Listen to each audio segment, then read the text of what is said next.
kilos niyo. 15.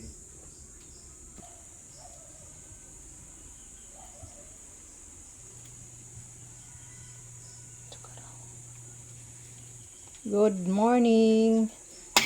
Magluluto tayo ng menudo para sa mga bata.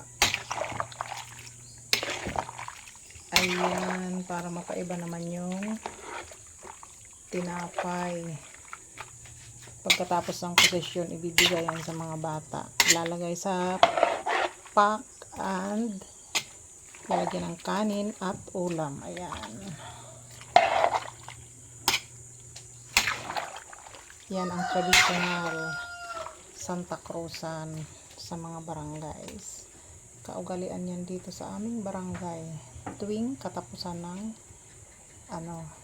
Santa Cruzan. Ang dami, sarap ng menudo.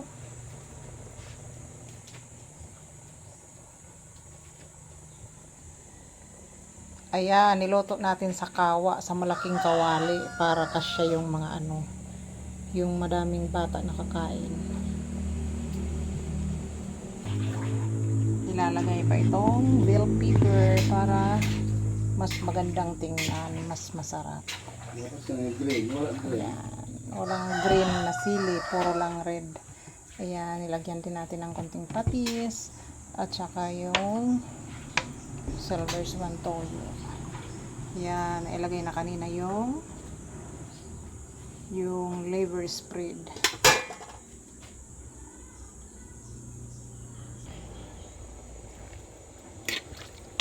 Siguro kasya na din ito sa mga bata.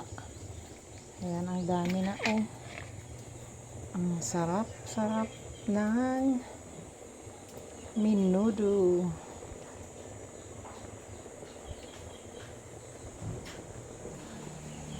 Ayan guys, dito namin niluto sa may sa kahoy para hindi magastos sa gas. Ayan. Ayan ang init-init. Ayan ang itsura ng aming kalan. Ayan. Sa kahoy para hindi ayan. Lalagyan pa ito ng sili.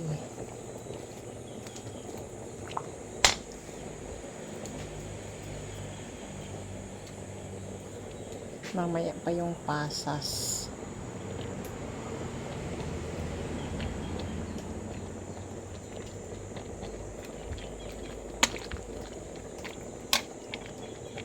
Tikman natin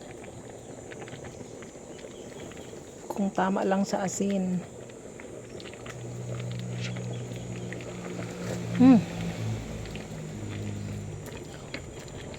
Kunti pang asin. Lagyan natin ng asin kay medyo matabang.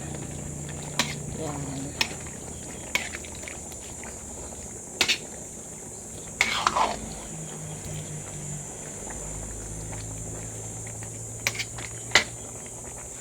Masarap na para hindi na kumain ng panghapunan yung mga bata. Guys, pagkatapos ng posisyon, naka-ready na yung mga pack para sa mga bata.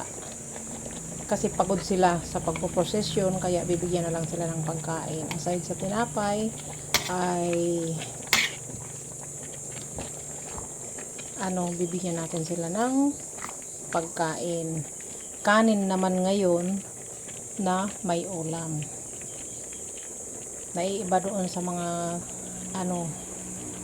yung unang Santa Cruzan hanggang sa ikawalo na puro lang tinapay ang binibigay. Ayan. Ngayon naman kasi katapusan na procession ngayon ng ng mga sagala, yung Reyna Elena. Kaya ayan, itong kanin at ulam yung ibibigay sa mga bata. Ayan guys.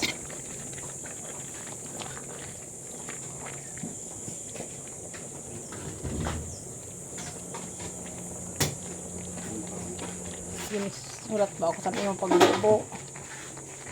Hotdog pa, okay. Ayan. Nilagay na natin yung bell pepper. Ayan.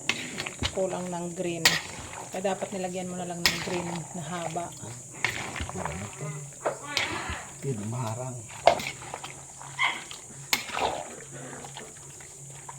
Ayan, pwede pang lagyan ng hotdog. Mamaya na lang.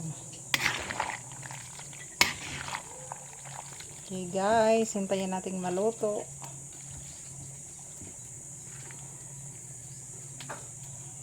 At para mailagay sa ating mga pack. Ayan.